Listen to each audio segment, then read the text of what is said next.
What's up guys, it's Nacho. Welcome back to another Football Impact video, and I know what you're all thinking. Why did I not make a video midweek about the Premier League and League Earn? I took a little break. Can I not have a little break from a little bit of football? Can I not? Anyway, what happened midweek is the top teams all win, the so-called bottom teams all lost, and the rubbish teams all lost. So, what do you expect? Anyway, let's be up this weekend in the Premier League. The big game this week in the Premier League was Arsenal versus Manchester United. Both teams trying to catch City to win the league, and it was absolutely outstanding football match and definitely the game of this season because Manchester United were amazing. The first 20 minutes of the match, Man United were unbelievable. Arsenal couldn't put a glove on their attacking talent because Lukaku has had an iffy sort of season so far. You can see he had a great start to the season. So far hasn't really been at it. But Martial, who's been sensational for matches in the season, and Jesse Lingard, who scored 2 goals in this game, was probably man of the match. We'll get on to who was man of the match later on in this video. But going to Jesse Lingard, he scored a really good goal against Watford midweek, and he came in this game with so much confidence, so much bounce really, and the form he's in right now is really good.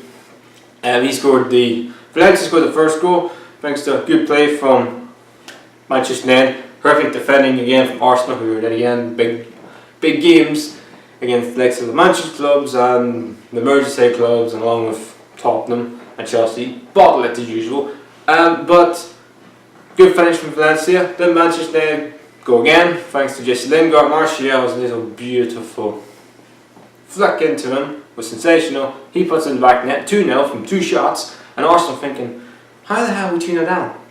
Because we've had so many chances in the first couple of minutes, and they did. You know, Lacazette had a good chance, same thing as Sanchez, and you think 2-0 down, but the Arsenal defensively were all over the place.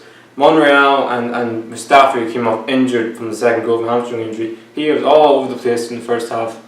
Mustafi, he came off. They brought on Iwobi so they went from 3 at the back to 4 at the back, I think it was. So then Arsenal, after that goal, definitely kicked them up the backside, because since then they had shot after shot after shot, and the saves from David De Gea is not just unbelievable, but it's alien-like unbelievable. I don't know how he saves them. In the first save from the Kaku's deflection, which could have been an own goal, he made an unbelievable save. Then it was shot, like I said, shot Sanchez.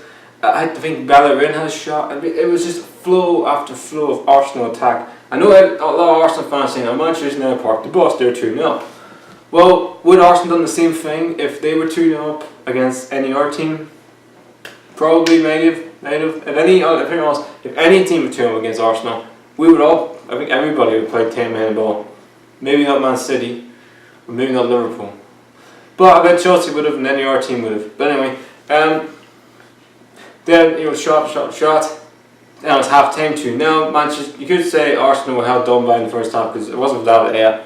That game would have been level at all square to a piece, but it was 2-0 Manchester United half time. The second half was just like the first half. Man United had a couple of chances again from I think it was from Ashley Young, I think, had a chance. So they had chances, Manchester United, but Arsenal again, it was just attack after attack after attack, and David De Gea made not just two outstanding saves, 2 saves of the season, probably the 2 best saves I've ever seen from him. The first chance was from Lacazette, he hit it, and then Sanchez tries to get there, and David De Gea's got his right foot to it. His right foot kept the net 2-0. Amazing. It's just, he was man of the match, David De Gea. He is the best goalkeeper in the world right now. If anybody ever says he's not, tell me he's a better goalkeeper than him right now, because right now he is by a street.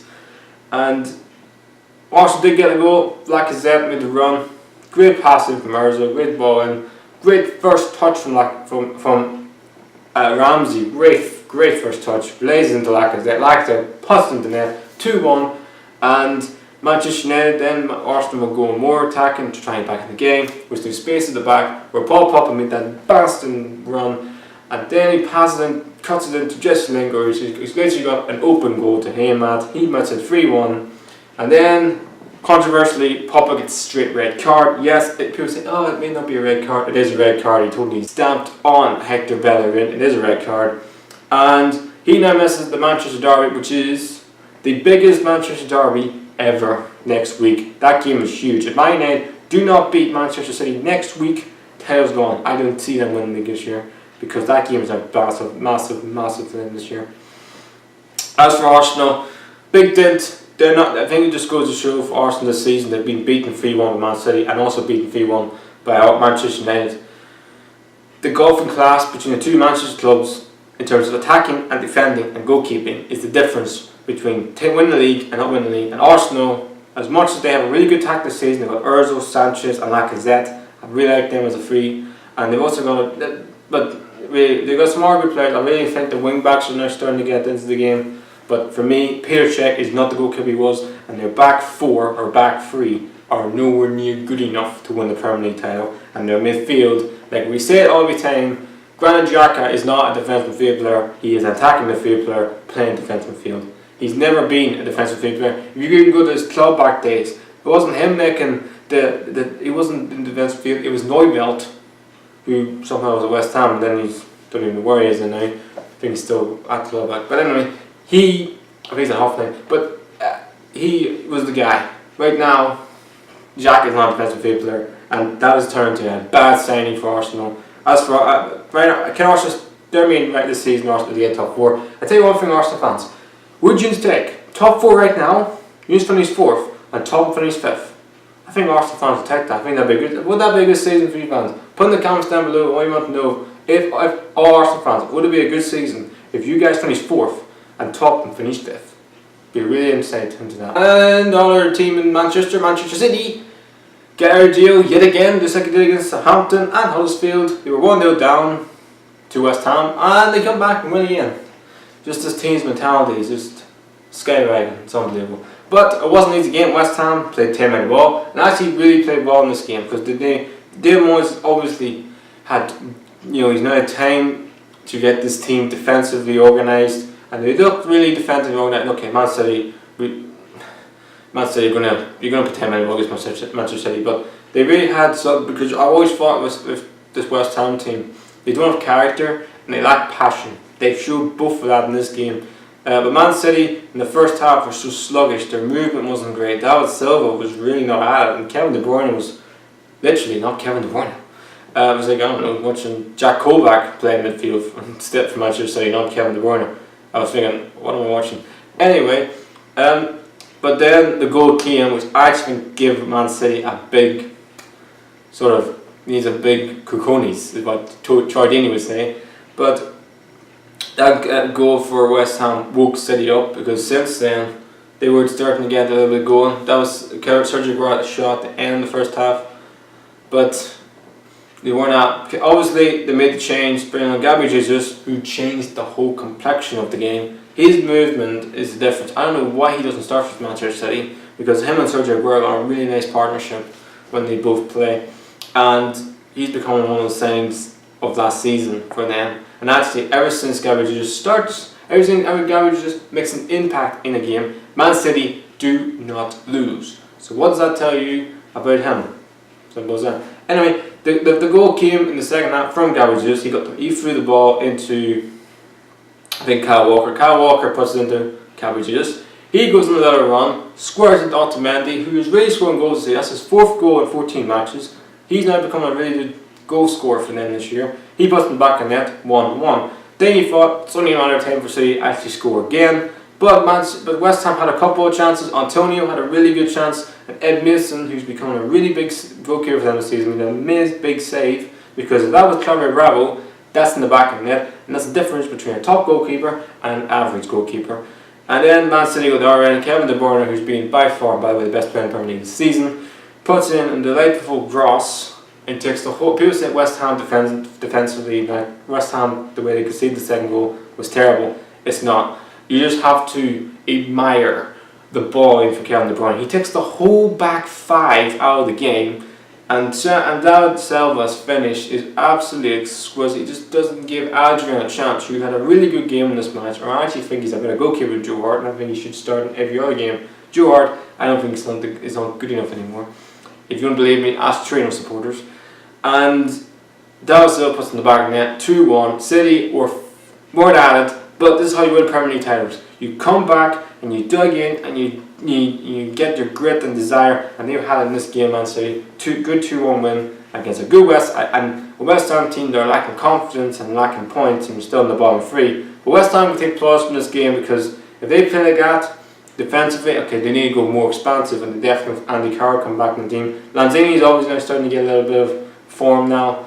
They could stay up. It's going to be really difficult for them because they have really tough fixtures coming up. They got Chelsea and Arsenal coming up, but the games against Bournemouth, Newcastle are becoming the biggest games in the season. They have to at least keep it, not over 6-8 points when they play Bournemouth and Newcastle in the Christmas. And speaking of my club Newcastle, we got an interesting 3-1 defeat by Chelsea. Who do you see? Eden Hazard was that good?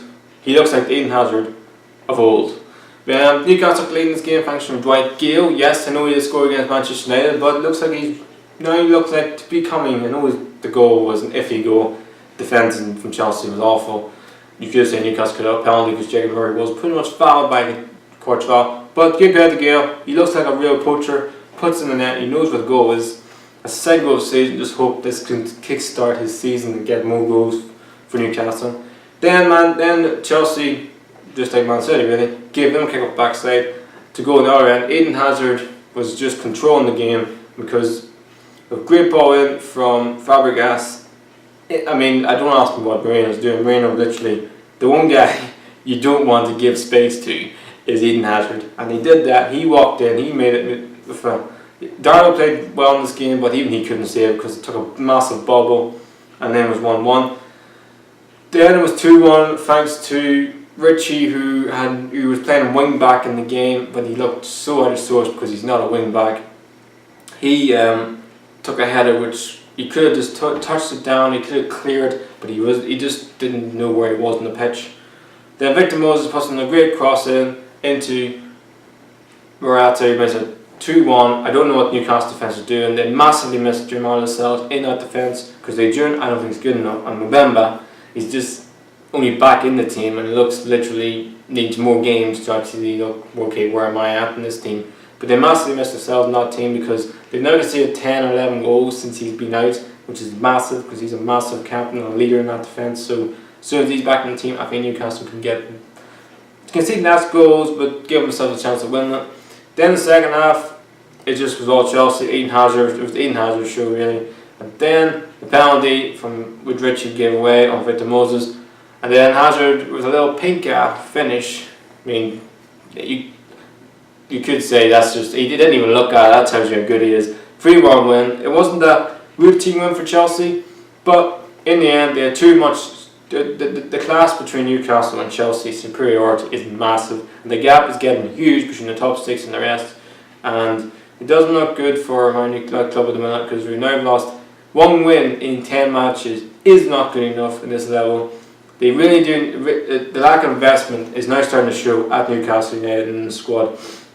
I just hope this takeover happens sooner rather than later. If it doesn't happen, we're fucked because there's no way Mike Ashley is going to give Rafa any money to spend on giant transfer window because he doesn't want to be there.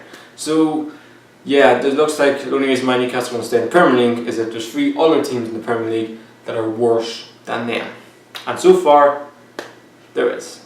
You could say 4, including Huddersfield. But Chelsea, back to a little bit of form now. They've got a really good run in from now to Christmas. So they may have a chance. If they lose against Manchester City, against Manchester United, the tailways could be on for Chelsea. They are sort of the outsiders big time this year.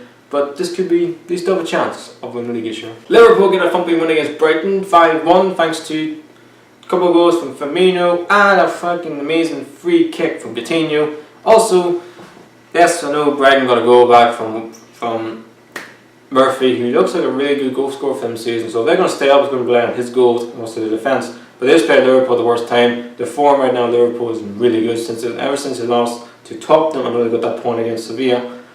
But they haven't lost a game since losing to Tottenham. So they're in really good form right now. And do they really need a centre back? But you got Ronaldo and Emre Can playing defence. Yes, they do need a centre back. Trust me, Liverpool do need a centre back. Maybe in giant transfer window when they get Virgil van Dijk or someone.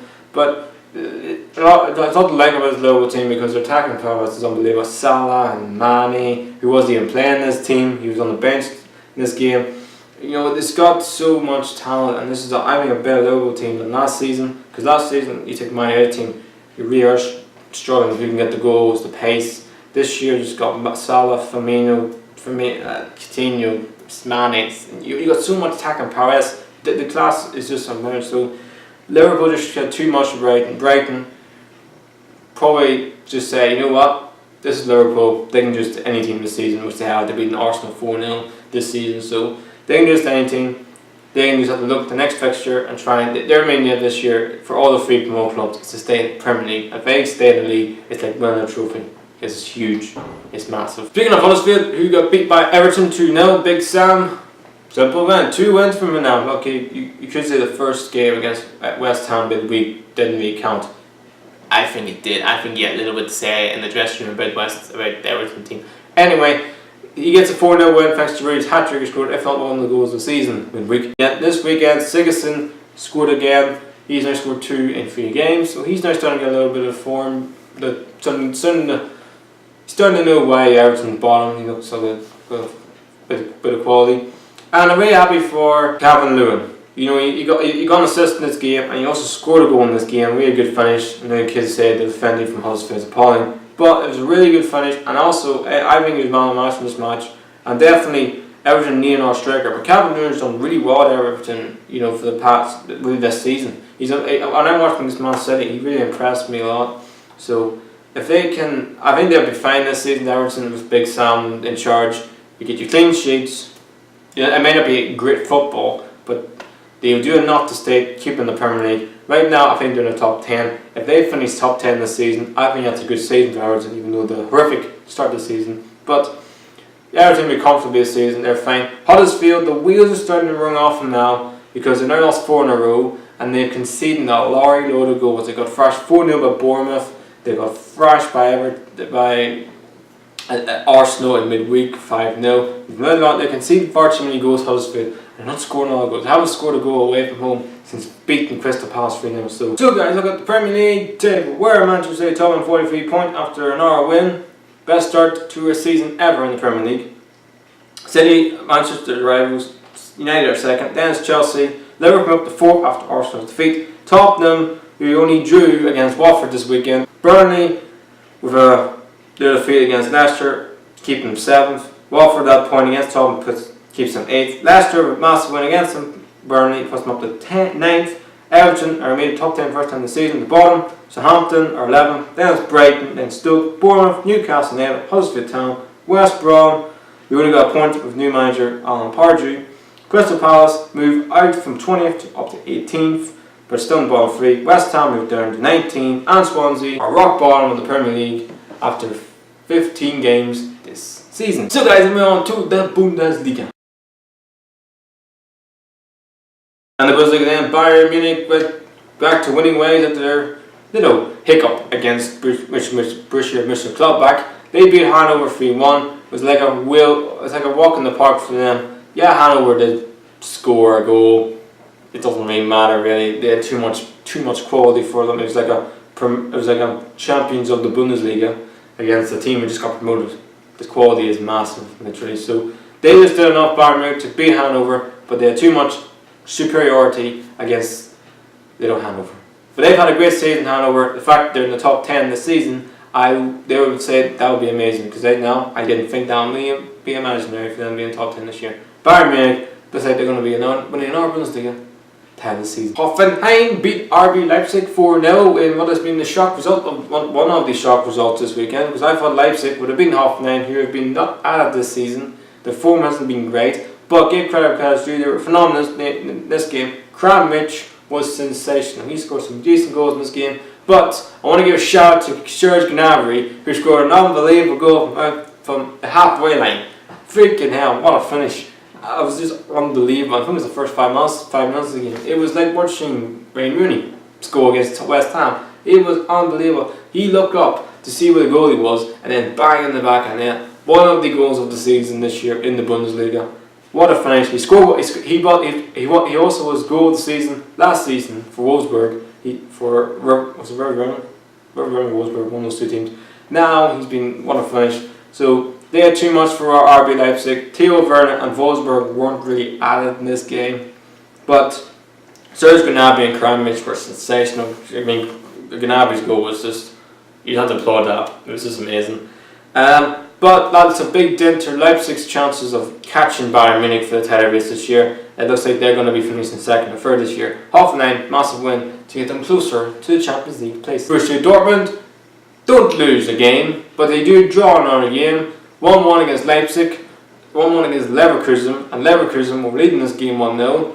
But again, Leverkusen just somehow, some way, just fuck up against Dortmund. They do it every season. You know what it is, when they 1-0 against Dortmund, they just concede a stupid goal, and they did. Bamman wasn't in this game. He was suspended for a match because of his red card against Schalke in the derby last weekend. But Dortmund still, for me, defensively look horrific at times. I mean, I don't know what's going on with Marc Bartra this season. I mean, he just doesn't look like the Marc Bartra of last season. And you really want him to do well because he looks like a young prospect, and he looks, meeting Barcelona, he looked like a really good player. Then everybody's saying the next Carlos Puyol. So I think he's got a lot of work to do. He's still young, he's only going to get better. But Dortmund this season, the gap between them and Bayern is massive. I didn't think in a month of Sundays that I would see this big of a gap at this stage of the season, even though Dortmund, the first 5-6 games, were blitzing teams this season. They fucking beat Gladbach 6-1 this season, and this year they're struggling to beat Leverkusen, who are now go above them in the table. Now, at that point, the gap is so tight between Leverkusen and Dortmund, it's unbelievable. It's 1 point separating those two teams. Wow. Unbelievable. I didn't fall say that at the start of the season. But good point for Dortmund to at least get some momentum going for a couple of games coming up. And they also have a big Champions League game against Real Madrid. They're not going to qualify. I just don't see it. But can they get a little bit of form going is the only thing that can happen now, even though I think the boss of Dortmund is going to have to go. Schalke drew against rock bottom Cologne in a really entertaining game which finished 2 apiece. Schalke took the lead in this game. Cologne went on and made it 1-1. Schalke scored to make it 2-1, and then Cologne made it 2-2. So Cologne can take a little bit of pride in saying, well, hold on, at least we got a point in this game, even though everybody else in the bottom half of that table are picking up points and are winning games. So doesn't look good for Cologne. 14 matches and you still haven't won a game. I just don't see them staying in the league this year. As for Schalke, that's a big dent to their top 4 to stay in the top 4.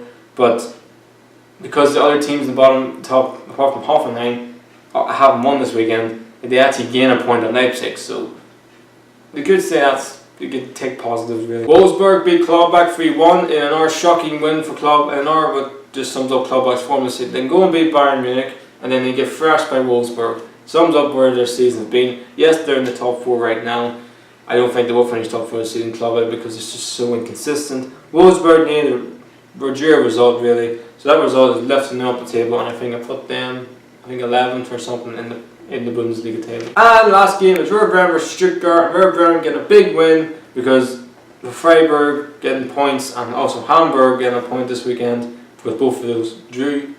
So that's a big win for Werder Bremen, because they needed a win because it was getting a little bit big of a gap down the bottom half of the table. Stuttgart to lose to a relegation rival, but I still think Stuttgart just pretty much will do enough to stay in the Bundesliga for this season. So guys, I've got the Bundesliga table where Bayern Munich topping on 32 points and then actually increased their lead over Leipzig, who lose. Then Schalke a point, keep them third. Gladbach without fate is 4th. Hanover moved to 5th above Dortmund. Then it's Augsburg, who literally is so tight down there, is now that you can put a blanket all over the top 10 teams this year. It's unbelievable. Then it's Frankfurt, Leverkusen, and Hanover around the top 10. At the bottom, it is Wolfsburg, Hertha, Stuttgart, Mainz, Hamburg, Freiburg, Werder Bremen, and Cologne. Round up your Bundesliga table after 14 matches. So guys, move on to La Liga. And Liga this weekend, Barcelona currently drew 2-2 against Celta Vigo, where Barcelona were getting beat in this game because Isco Aspas scored the first goal. But then Messi thought, it's time we stir it up, guys. So he scores and makes it 1-1. Then Luis Suarez made it 2-1. And then Celta Vigo thought, you know what, we want a point against Barcelona. And they do get a point. 2-2 draw, which you could say in the last 2 matches Barcelona, they should have beat Valencia. It wasn't for VAR and goal technology in the Liga, they would have. But sort of 2 points from the last 2 matches is not really good form, but they're still picking points up, which the other teams aren't really this weekend. So I think that's a game for them. But Celta Vigo, they were due results as well. So good point for Celta Vigo. Barca can probably say point to point. They just get on. Arch rivals in the title race. Valencia lost against Getafe in this derby between. It sort of is a derby, but it's sort of really not a derby. But Getafe, who were 10 men down, who actually were a man down in this game. Valencia were not. They had shot after shot after shot, but they were so lackluster finishing today against Getafe. Getafe then scored. Even though the first goal there wasn't a net in the first half, was disallowed due to players being offside, and it was. But they did score. It was a really nice finish, and a good win for Getafe because they were having a really good season this year. I mean, they're in the top 10, comfortably in the top 10, and just got to show Getafe, man, are a La Liga team, and they look like this is going to be a really good season for them. I don't think they'll be fighting for relegation. I just think they've got too much quality in La Liga to be down there.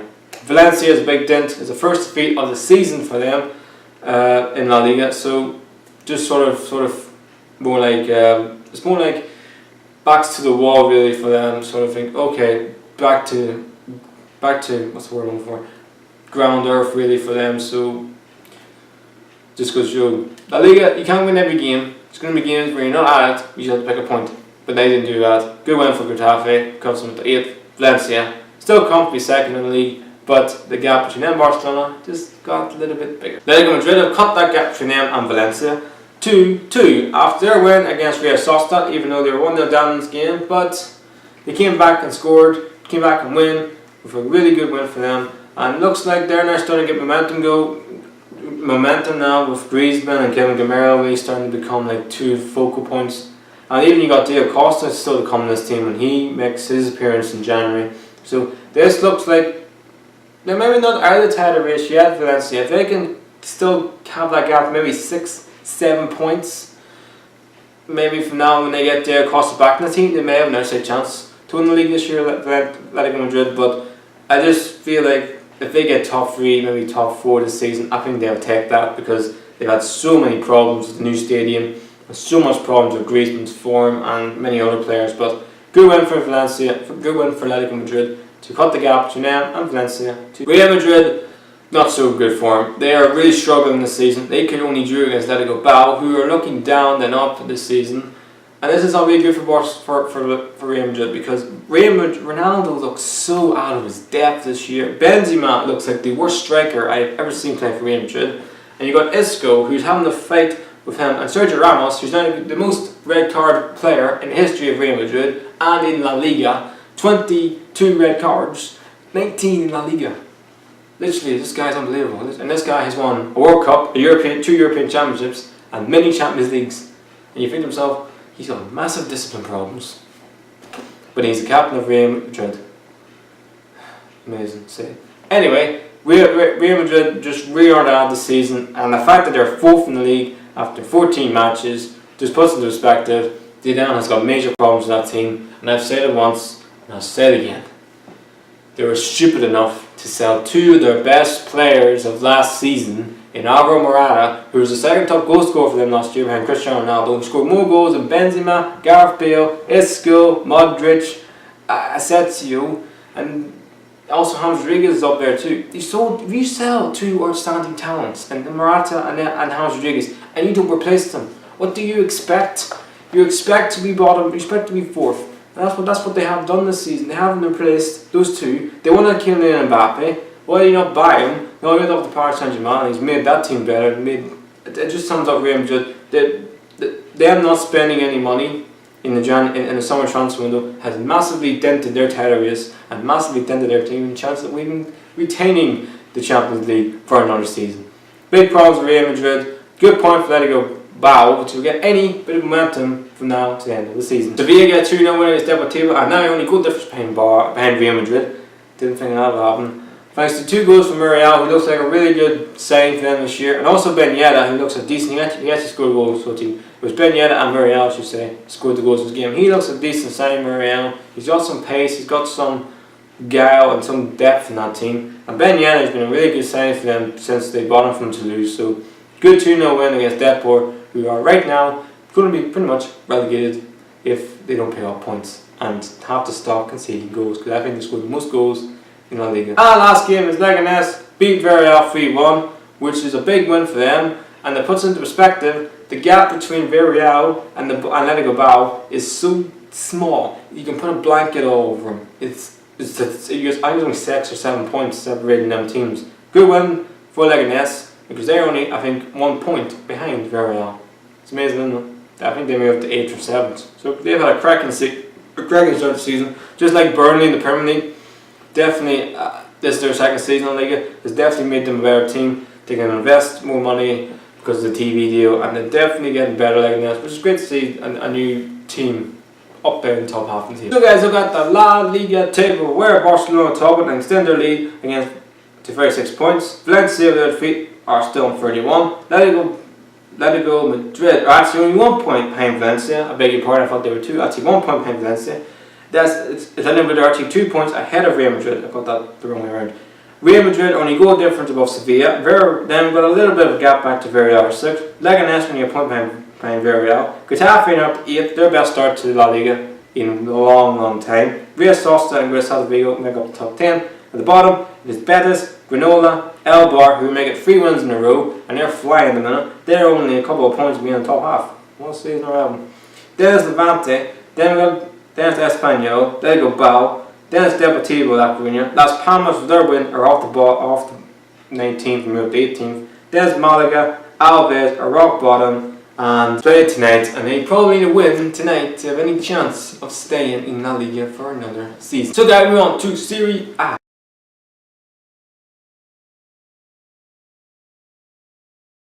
And Serie A weekend, the big game of this weekend is Napoli versus Juventus. 2 teams massively fighting for the Scudetto this season. And Juventus beat Napoli for the first time in the season. It's Napoli's first defeat of the season. First defeat since Juventus beat them last season. But and it's, who do you think scored? Who do you think scored the goal? That's right, Gonzalo Higuain. He loves scoring against his old club now. That's his 6th goal in 7 appearances against them. He loves scoring against Napoli. He's just, I don't know what it is. Just at the start of this match, he looked focused. He looked like, I'm going to bat. I'm going to war with this team. They done enough to win this game, Juventus. They had a game plan from the start. We all know Napoli played attacking football. They just sat there and said, you know what, we're going to suck up the pressure. We're going to counter attack. Dybala had a really good game. Douglas Costa was man of the match. He was sensational in this match. Him and Chiellini, you could say who's the man of the match. But Douglas Costa had a really good game, and he looks like a decent sign since they brought him in from Bayern Munich. But I just looked at Napoli. They weren't really. I think Hamsik didn't have a great game. Insigne struggled in the game, and he was subbed off. Mertens really didn't have a great game, so they didn't run out of Napoli. And this is a massive game. They had to win this game. I mean, if they even get a point, I think that's a huge result. So it's a big dent in Napoli's title ambitions this season. But there's still a long way to go. It wasn't like it was a massive. This game was going to decide the title of the season. I think this game between Napoli and Juventus this season, this win for Juventus has given them a psychological advantage over Napoli. But there's still a long way to go from now to the end of the season. This is a massive psychological advantage for Juventus, and there's Napoli. So there's a long way to go in this season. So plenty of games, but big result for Juventus against arch rivals Napoli for the schedule this season. And Inter Milan, who now go top of Serie A for the first time since they won the treble in 2010 under Jose Mourinho, thanks to a 5-0 spanking over the Flying Donkeys in Kiev.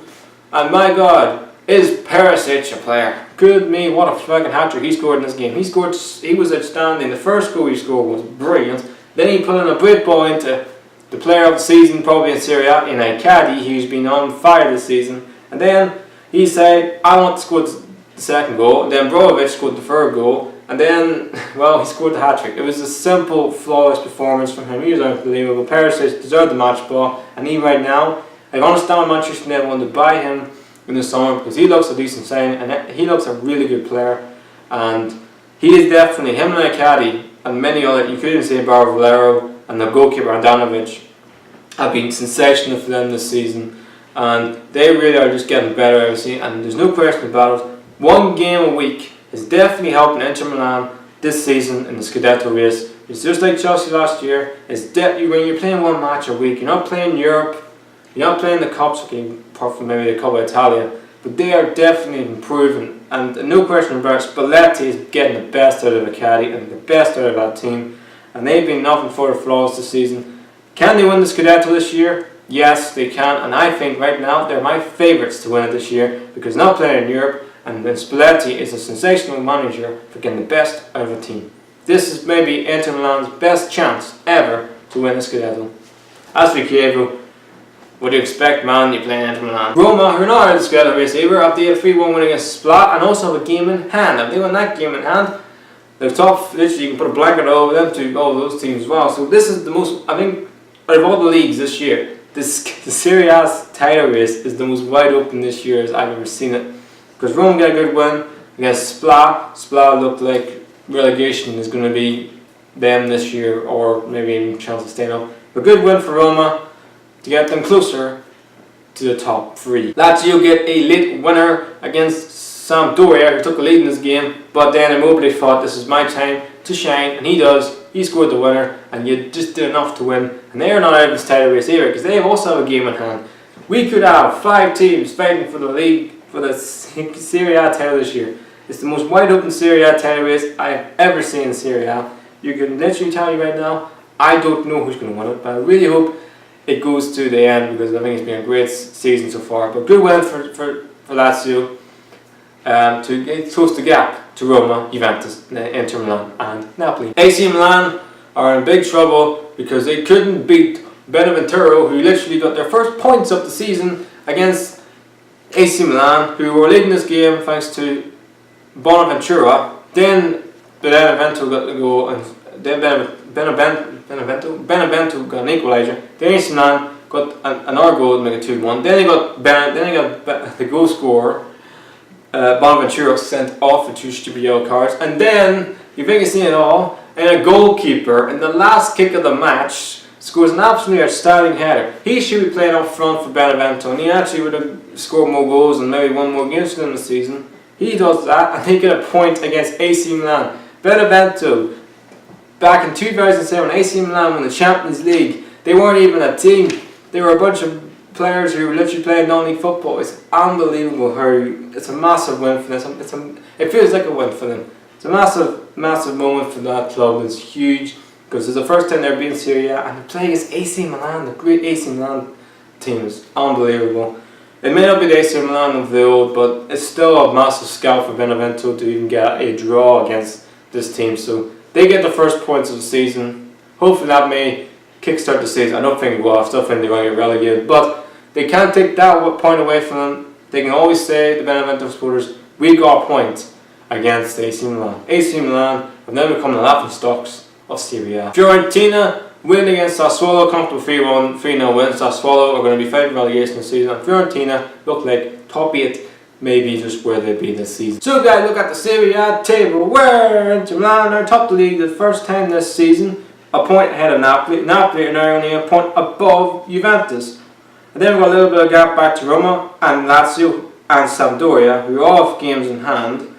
So you can't really them out of the title race either. There's a little bit of gap back to Fiorentina, who are still down. AC Milan are down to 8th. Then there's Bologna and Atalanta who are at the top 10. At the bottom is Torino, Chievo, Cagliari, Udinese, Crotone, Sassuolo, Genoa, Splat, Verona and Beneventuro. There's your league Serie A table for this week. So guys, moving on to the last league earners.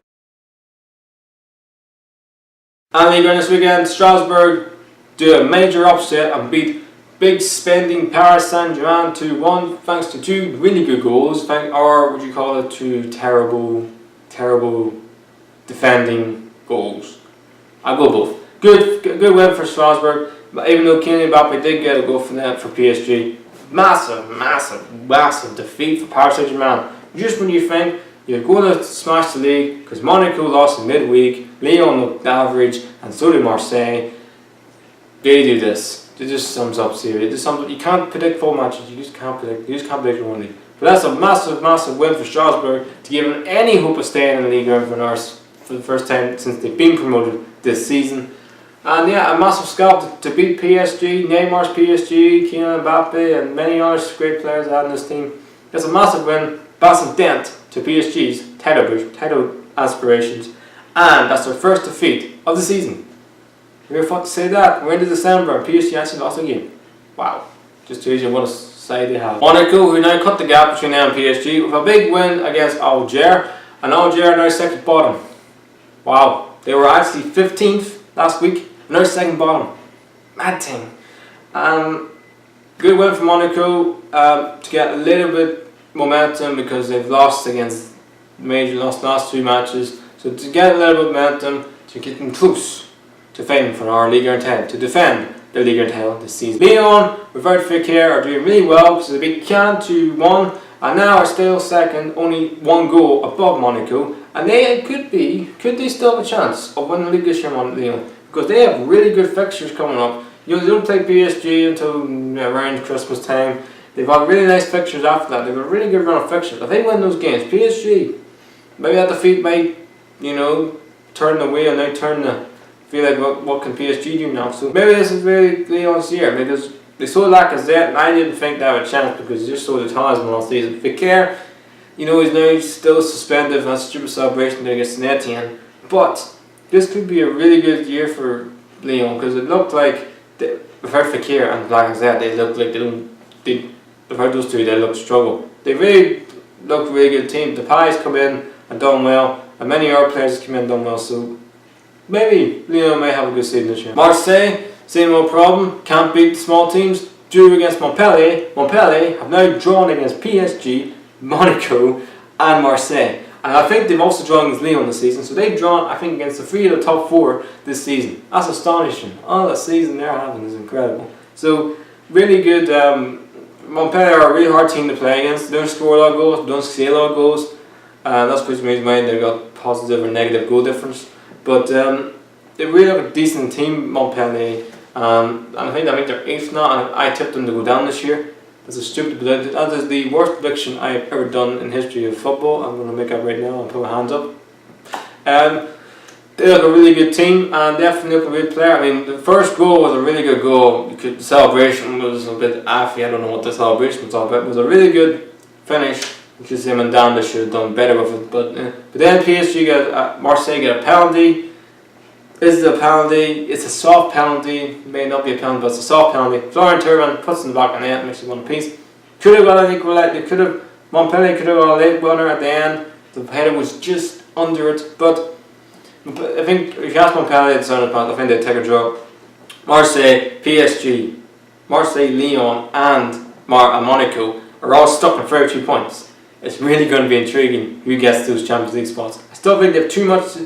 I still think PSG got too much to those 3 teams, but it's really intriguing season this year. Saint Etienne drew against Nantes. Both teams pretty much trying to think who's going to finish 5th this season.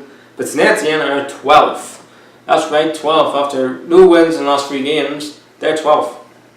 Amazing, isn't it? Nantes, who are having a fantastic season under Claudio Ranieri, are now still 5th. What a season that is. I mean, the fact that, the big 4 are pretty much classed above the rest of this league, PSG, Monaco, Lyon, and Marseille.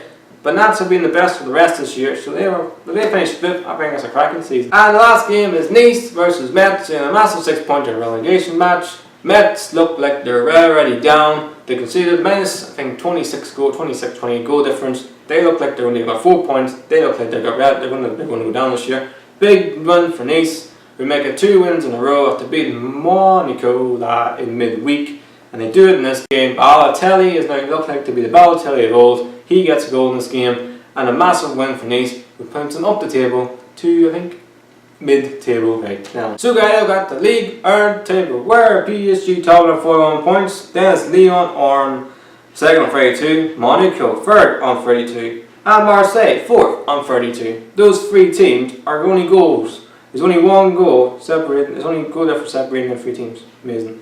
Then it's Nats, who are 5th on 27. Then it's Rennes, who are 6th. Then it's Caen, Montpellier, Armens, and Dijon are in the top 10. Bottom is Bordeaux, Saint-Etienne, Nice, Gandalf, Troyes, Strasbourg, Lille, Toulouse, Alger, and Metz. Look already down because the gap between them and Alger is 10, and it's getting bigger and bigger and bigger. It is really tight in that league and this year. You can put a blanket over the teams in the bottom half of that table. So guys, that's the end of football impact for this episode. Hope you guys are having an amazing day and enjoy yourselves and enjoy your week this week. Please like, subscribe, natural.